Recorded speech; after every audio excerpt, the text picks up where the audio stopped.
Good afternoon from a lobby at Lee Summit North High School, which is the only place where I could find an outlet in the school building. Gabe DeArmond, PowerMizzou.com here. Jarod Hamilton back in Columbia. He's been running some of the show from the home office. We're going to have a couple other people join us to talk about the biggest day in Mizzou recruiting, I would say, in at least 11 years. Dorial Green Beckham in 2012 was the number one overall recruit in the country. There are some places that rate Williams Nwaneri as that. We have him as number 3. He's the number one defensive player in the country. Just about 45 minutes ago, committed to Missouri over Oklahoma, Oregon, Georgia, and Tennessee. In front of, seriously, probably 400 or 500 people who you might be able to hear streaming out of the gym behind me now. I found the best place I can. But, Jarod, just curious, I was here doing my best, attempting to get anything on the internet that would show this kid committing to Missouri. Curious what your viewing experience was and what the reaction was like. I have not been on Twitter. I have not been on our message board. I have not been on anything, just kind of what the reaction is here right away after the commitment. Yeah. First off, shout out to you, Gabe, for still handling that, getting it done. But what you expect? The forum was going crazy. A lot of let's effing goes going on. Missouri's football account, they posted something of the coaching. I saw the Pete Weber gif. Yeah. And first off, Drinkwitz jumping in Kevin Pugh, jumping into his arms that's hilarious. But yeah, they're going crazy. I can hear them in the background. But let's say for Missouri fans, it's up. For OU fans, it's tough. They're down bad. They're down bad. All right. So Jarod and I will have plenty of time to talk. But we have to bring in the man who will never buy another drink in the city of Columbia, Missouri again for the rest of his life, Clint Cosgrove. So, Clint, I want your reaction to this. I just talked to Williams Nwaneri after the commitment. I said, when did you make the decision? He said, probably about a week ago. I said, okay, when did you tell the Missouri coaches? He goes, I've been silently committed like 3 or 4 weeks. Look, maybe there was all this back and forth that we all invented over the last week, but Will really didn't make it seem like that. So you put in a Missouri Futurecast 2 weeks ago. Did you know? Tell the people, man. They love you, Clint. They want to know. Did you know? I did not definitively know. What I did is I've done this for a long time. I grew up around this. I watched my dad do it. I did it myself. And I talk to a lot of people. I don't just talk to one source. I don't just, Gabe, we were going back and forth for a while. And I kind of put the pieces together. And I saw the direction it was going. And there was one final phone call before I put in that Futurecast. And I said, you know what? I'm going to go out on a limb here because this is going to happen. And at that time, I had not been definitively told it was going to happen. And there's a lot of jockeying that can go on with these things. I've sat next to the fax machine waiting for a silent commits, national letter of intent to come in, and to have it never come in. So you're always, in the back of your head, you don't want to get too confident about it. But so I put in the prediction, the things that I thought were going to happen, I was told were going to happen, did happen, even though I was told that it was Missouri. I was still kind of holding out to hear it from his mouth until I was 100% sure, to be honest. Yeah, I was here and I wasn't 100% sure. This is our first 4-man live show. Just added Sean Williams to the screen. Sean, I apologize. I apologize that you have to follow the King of Columbia.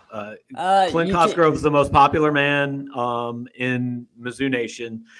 You are up next. So, I wasn't positive, right? That I was sitting here holding my laptop up over my head because live shot number 1, I don't know if I can swear on here, but it went to shit. So created live show number 2, and I'm holding my laptop up and I'm going, my life's really not going to be very fun if this kid pulls an Oklahoma. Kind of curious, Sean. I know you cover stuff all over nationally and all that. I mean, what was your feeling on this one the last week or two? Yeah, I mean, it's a 5-star. You got a recruiting process with a 5-star kid, a number 3 kid, overall kid in the class. So anything can happen. You can really expect, anything to happen on signing day and things like that. But I just followed the guy that's got the key to the Columbia City and Clint Cosgrove, and just kind of felt confident in his pick, and it was going to be Missouri. But yeah, you never know going into these things. Hey, momentum switches every day whenever it's kind of leading up to the decision days with these 5-star kids. So you just never know which way it's going to go. But yeah, Missouri grabs another 5-star, so big commitment for them. Yeah, I want to invite you guys comments, questions. We've got almost 200 people on here. Feel free to put them there. We'll get to them. We want to get Clint kind of in and out and let him go about his day first. Jarod and Sean have to stay. Clint doesn't have to be here. He's I've nicer. been holding we like my him better breath than you guys. for long enough, so I'm happy to stick around for a little bit. So I'm curious. I don't know if you guys were watching on ESPN or whatever, but I just asked Will's mom after this announcement. I said, your son better than anybody. If you were sitting in the audience today, you would watch and go, is he excited about this? He is the most laid back, low key kid I've ever seen, which Clint, look, we got to talk about this, right? After meeting the kid, after talking to him, he doesn't seem like a kid that really likes this limelight and is going to go do this for the next 4 months. But how hard is Missouri going to have to fight now between now and December 20th to make sure this sticks? I would say that they'll definitely have to, because teams aren't going away. I've been very vocal about my opinion ever since the first time that I went to see him at practice, the beginning of last year. I knew he was a potential 5-star going in. I left thinking he had generational type upside.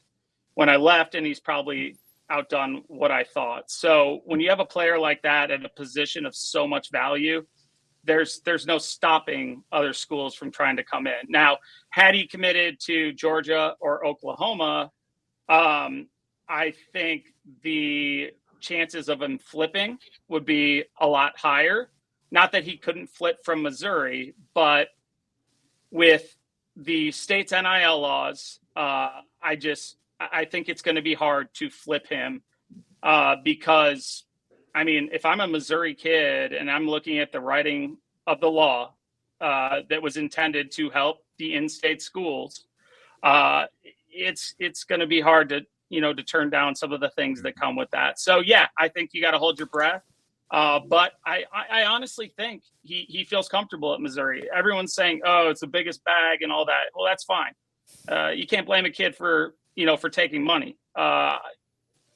Most NFL players aren't getting paid what some of these college kids are getting paid. And for a long time, there would be people who colleges made millions of dollars off of them, and they didn't make it in the NFL, and they didn't go home with a penny. So I think it's important that, of course, NIL played a role. That law played a role. But ultimately, I think he decided to be close to home, be a hometown hero. And there's some perks that come with it. And it's going to make it a little harder to flip unless the Missouri NIL law and its interpretation turns out not to be what we thought. Right. And his parents both kind of lit up when I said, how excited are you that he's 2 hours from home? Clearly that was a factor. And hey, I'm going to break some news to our audience here. As far as NIL, ain't none of the 4 of us doing this show for free. So, go get your money, kid. You're better at your job than I am at mine. So more power to you. No question. Want to go around the horn here. We'll start with Sean, go Clint and Jarod. Just how big's the commitment for Missouri? Broad picture, how big is it, and does it help with other guys? Sean, we'll go with you and then go around the horn. Yeah, that was going to be my biggest thing. It's huge in the fact that not only is he a 5-star, but that probably helps with Ryan Wingo, another 5-star. That might help with Jeremiah McClellan, possibly flipping him down the road. So, yeah, I think in terms of just the commitment alone, it's huge, but the ramifications of it down the road and what it could lead to with the overall recruiting class is pretty even bigger, actually. I don't care who goes next. Somebody can go next. Jarod, I've talked too much. You go. Yeah, I'll help them there. Speaking from what the team is going to have next year, they're going to lose 4 defensive tackles. That's been kind of the thing all year. They're bringing back so many defensive tackles, but their edge is with Williams, Ja'Kai Lang, and Serene Tunkara, who they've been really high on. You add in Niles Gaddy, Joe Moore. That edge group is going to be really solid next year for that defense. So that's big. And to piggyback what Sean said, as far as probably getting someone like Ryan Wingo, they're still probably going to be in the hunt for McClellan, you would think, until signing day or whatever. So I mean, they're Eli Drinkwitz seems like he's on a heater right now. He is on a heater. I will say this, from an on the field standpoint, you're getting an immediate impact player, and we kind of talked about this before, Gabe. He's a guy, whether he's ready or not to play day one, there's going to be a package for him. They're going to find a way to get him on the field and make an impact, and he is just too talented, too physically gifted to stay off the field. So whether he's a 3-down starter, 4-down starter, special team, I don't care what it is, he's going to make an impact, and they're going to have packages for him to make a difference right away. So on the field, your team's already better. No question about it. The bigger picture is this shows that Missouri is willing to go all in, and they can fight with the college football blue bloods, especially when it comes to in-state talent. Not only do they have the resources to do so, they have the recruiting acumen to do so, and they're not backing down. So I think this signals a lot. I mean, this is huge. Luther Burden was huge. Luther Burden was prior to all of these, rules and everything that goes into it. I think this signals the direction that Missouri recruiting is going. I think it's going to be very intriguing. One thing, I always start thinking about the next thing. I've noticed some kids who have gone from a school in Illinois that are now transferring to the Missouri area, and they're younger. Are they thinking about, okay, I'm a Division I kid with a Missouri offer. Can I also capitalize on this? And so I just think that, there could be ripples for a little while now as to how important this commitment is, what it means to the program and the direction of the program moving forward. Somebody asked me earlier today, they said, where does Nwaneri play on the defensive line? And I said, wherever he tells them he wants to. That's kind of part of this, right? But in all seriousness, I know they brought up on the ESPN show introing, he's already 6'6", 265. He's a big dude. Where's this kid? He's probably a defensive end next year. When he gets to the NFL, are we looking defensive tackle? What do you guys think? And I say when, not if, because I looked it up. Out of the last 33 kids we've ranked in the top 3, 26 of them have been NFL draft picks. He's got about a 75% chance to play in the NFL. So 3 years down the road, is this kid coming off the edge or is he in the middle? Who wants to go first? I'm going to go with the edge. Long term, yeah. I'll actually say he'll slide into the middle. He's bound to. I mean, if he's 265 coming in, he's gonna put on a lot of weight and a lot of muscle coming in, or going out to the NFL. Here's what makes him unique. He has the size of an interior defensive lineman, a 3 technique, but he has the athleticism of a true edge.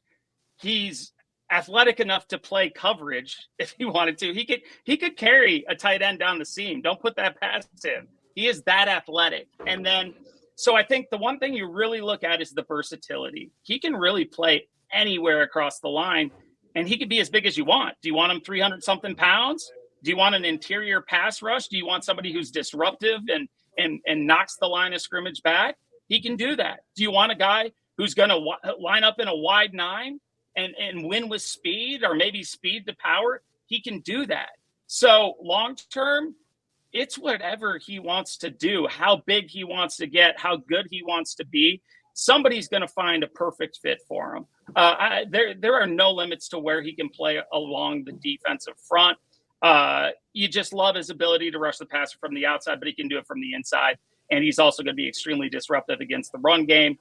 You might see him line up at defensive tackle on 3rd down, line up on a wide 9 on different, there's endless possibilities of where you line them up. And then that also creates headaches for offensive coordinators when you're game planning. Okay, is this a defensive tackle? Is this a defensive end? Is he going to line up almost like the dude from Clemson who's now like a slot corner in the NFL?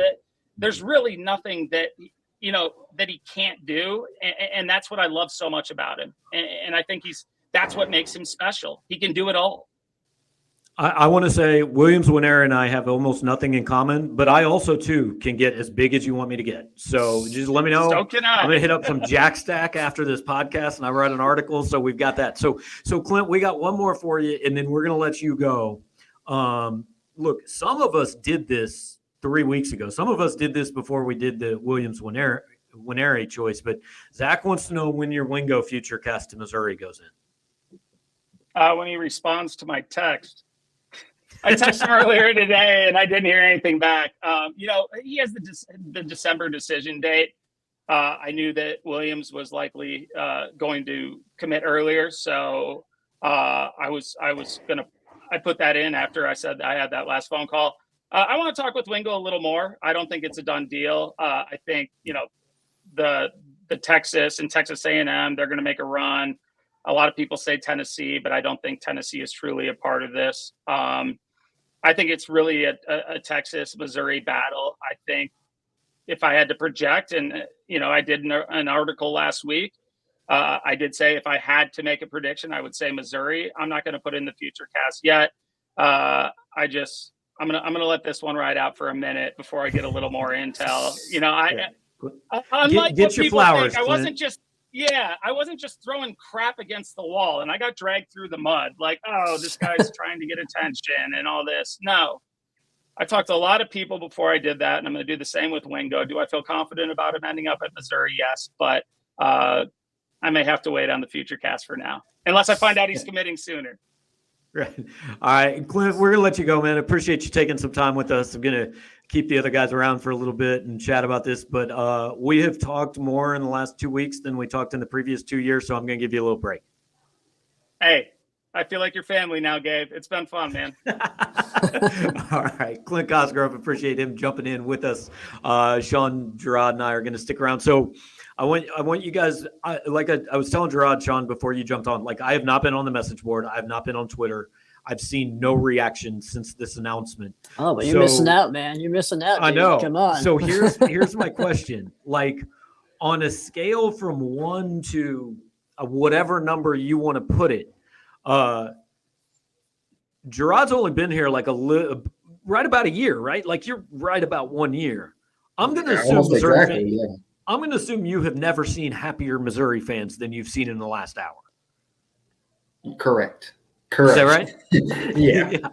So Sean, you've been with me, I don't know, 5-6 years, something like that. Scale of 1 to the happiest they've ever been. Where's this rank? I mean, it's probably up there. I can't remember just a massive amount of reaction post Luther Burden because, I was part of that live coverage with you. So didn't really get to soak that in immediately right away. But I would put this definitely up there around it's got to be at least a 9, maybe a 10, so. Yeah, I think it'll be a 10 if he's still on the commitment list on December 20th. Is that fair to say? That is very fair to say. Once the ink hits the paper and the fax rolls in, you're good. Yeah.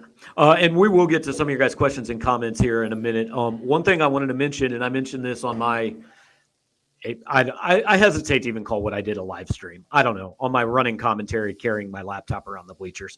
That was a good improv, though. I mean, you got to do what you got to do. That's what I said. Sure. But I ran into a lady who introduced herself, Mia Madison. James Madison's mom was at Williams' commitment ceremony here in KC. So, look, there's a kid.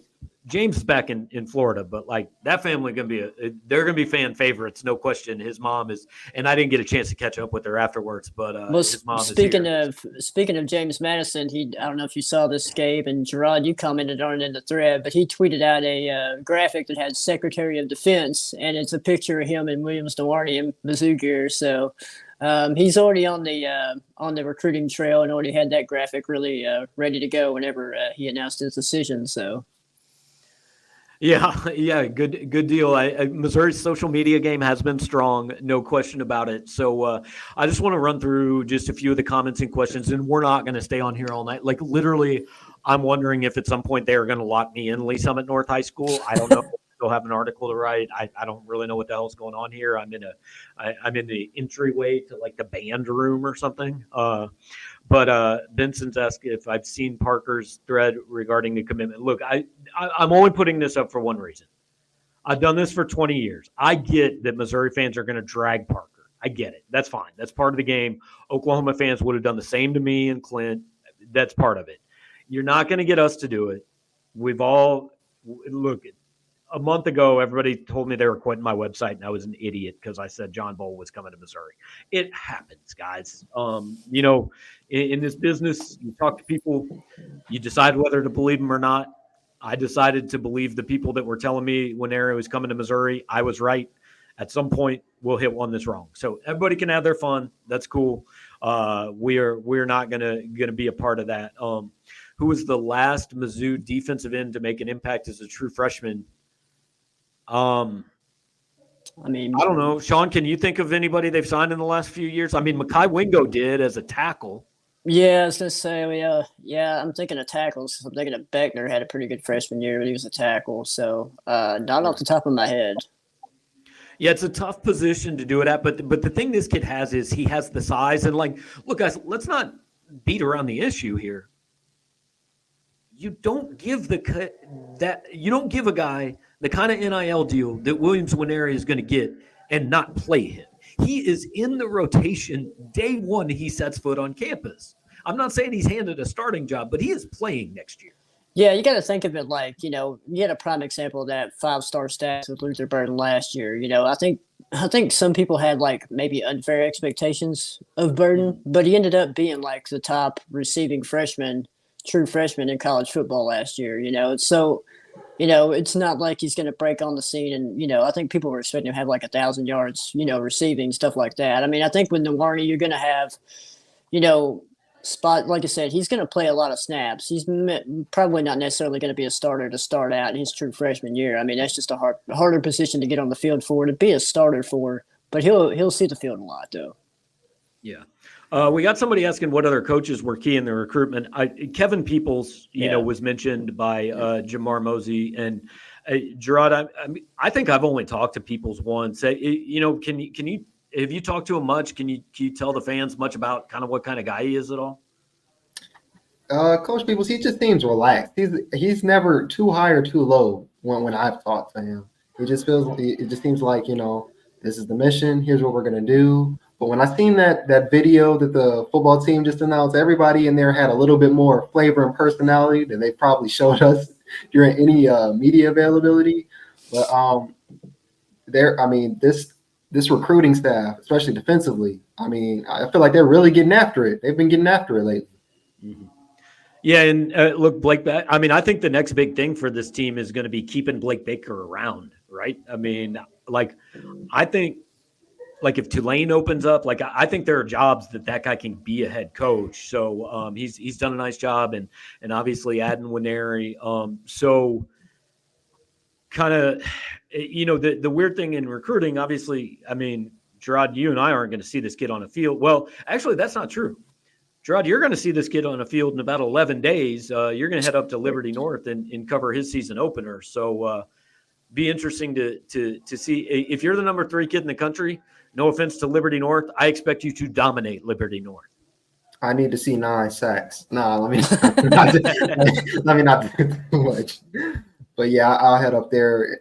Yeah, on the 25th, I think, or something like that. Yeah, the weekend before Missouri opens. Mm-hmm. And so I'm excited to see now, especially with him coming here. I need to see what I need to give the Missouri fans kind of a glimpse of what they're going to see next year. Yeah, and then Sean, kind of finish up with you. What's next recruiting wise? Drake Kirkpatrick announces on Friday. I had somebody reach out to me a couple days ago and say, oddly, I feel like we got a pretty good shot here. So I don't know. I've got a hard time seeing that kid not going to Bama. Obviously they just recently offered him, so you gotta I guess assume it's committable, but I mean, I guess it could be a possibility that it's not. And I mean, Missouri was the only official visit he took during June, so yeah, that'll be an interesting one to kind of keep an eye on as it gets a little bit closer. But yeah, I mean, you kind of presume obviously his dad was a star at Alabama before he went to the NFL, so you kind of assume with that Bama offer on the table now that he was probably going to go there. But we'll see, man. Who knows? I mean, I said in my thoughts this morning, like, to wrap this one up, because of the way Missouri's class started, they had to have this one. If they don't get Nwaneri, like, you're starting to look at a class that you go, that really hurts you in the SEC. Now, this one, I know it's crazy to say, but this one kid, to me, and I'm curious what you guys think, kind of changes what the possibilities are for the second half of this class. I think so. I think they may be able to get some more high-end pieces. Obviously, Ryan Wingo's at the top of that list. They're gonna have to hold on to Williams, because other teams are going to be fighting for him. But they're going to be the teams trying to fight and get McClellan and see what they can do with that later on. So this definitely kind of puts them closer to, getting some of those high-end people more so than it, towards the bottom where you're kind of wondering if they can do it. Yeah, Jarod, you mentioned like the obvious pieces. You got Wingo, you got McClellan that's out there. Hopefully they're trying to get to flip him, before December. But, other pieces too. We talked about Drake Patrick, so they're obviously looking for a secondary guy. They're looking for a running back. They're looking for an offensive lineman. They just had Kavion Brassard. He just committed to Miami, so they didn't get him. So that's a possibility for other guys. And I mean, I'm talking about guys that maybe aren't, that are still not committed. I'm talking about guys that may be committed elsewhere. Maybe a chance for them to kind of see oh, hey, man, look at Williams Nwaneri went there. Let me check out Missouri. If Missouri starts talking to him, maybe it's a possibility for more flips out there for Missouri to kind of endure throughout the season. I promise the next step for Eli Drinkwitz is calling all these top 10 kids in the state that we were writing off that, hey, they're not getting any of them. He's calling every one of them saying, okay, we got this new law. I don't know if you saw it. And, oh, by the way, we're good enough for the best player in the state. Maybe you want to take another look, right? So we could possibly want to take another look. Andrew Sprague want to take another look. Yeah, guys like that. You mentioned Sprague. I mean, that's another one they could probably, I'm not saying they probably will, but I'm just talking about that's a good candidate to maybe be a flip. They're going to kick the tires. We talking about a new Tiger 10 here that maybe come to life, Gabe? Well, I feel like flipping all 10 would be a little extreme. I don't know if the State House has that kind of money. Hey, look, man, everybody's on a high after about an hour ago. You might as well just keep it going, right? Hey, guys, you know what? We told you 10 days ago when Nwaneri was coming to Missouri. It happened. So we're just going to – they're all coming. Eli's just going to – they're all coming. But, wouldn't be shocked if that does happen, especially to some in-state guys. I mean, you mentioned that's the carrot you can dangle to those in-state kids that are committed to other high-profile schools. To be like, hey, come here now and get your money. So. Yep. Yeah, well, hey, I appreciate you. Go ahead, Jarod. Sorry, I didn't mean to I cut you off. was just about to say one quick takeaway that I've taken away from all of this going on today is just look at the true freshmen that's coming in this year or going to come in next year that have a chance to play and be something special. Like Brett Norfleet, Burks, you're talking about Nwaneri, you're talking about all these guys who are, first off, they look kind of in a way like SEC level players when they get here, like Joshua Manning. Like some of these kids don't. He said something last year before the bowl game when he flipped Sam Williams as far as trying to get bigger, interior linemen, just get bigger players overall who are ready to play in the SEC quicker. And I've noticed, because I've only just been here a year, these two classes, he's getting a lot of kids who are ready to play and ready to produce for the team right now. So it's also a big part of this too.